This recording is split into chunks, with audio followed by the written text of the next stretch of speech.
டே 5 இன்றைக்கி ஒரு mini vlog பார்த்துடலாமா. இத்தனை நாள் வரைக்கும் எந்த குறையுமே சொல்லங்க.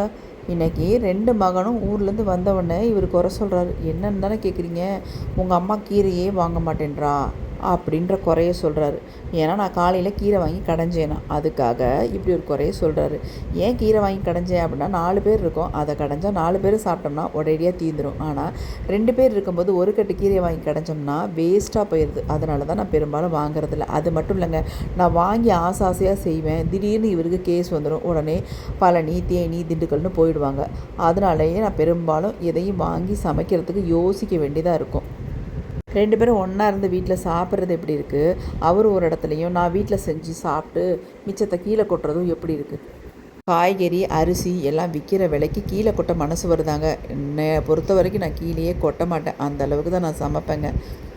இந்த வீட்டு வேலை போகிறதுனால என்னையால் மேனேஜ் பண்ணவே முடிய மாட்டேங்குது. ரொம்ப கஷ்டமாக இருக்குது. இருந்தாலும் என்ன பண்ணுறது, வேறு வழி இல்லை அப்படின்ட்டு ஏதோ அட்ஜஸ்ட் பண்ணி ஓட்டிக்கிட்டு இருக்கேன். அதோட சின்ன சின்ன வேலைகளையும் இடையில வெளியில் போகிறது வர்றது, யூனிஃபார்ம் எடுக்கிறது, ஃப்ரூட்ஸ்லாம் வாங்குறது, அதுக்கும் கூட வெளியில் போயிட்டு வந்துக்கிட்டு இந்த மாதிரியே போயிட்டுருக்குங்க. அப்போக்கு எங்கே எடுத்தாலும் ட்ரெஸ் செட் ஆகாது. ஏதோ இன்றைக்கி ஒரு இடத்துல செட் ஆயிடுச்சு.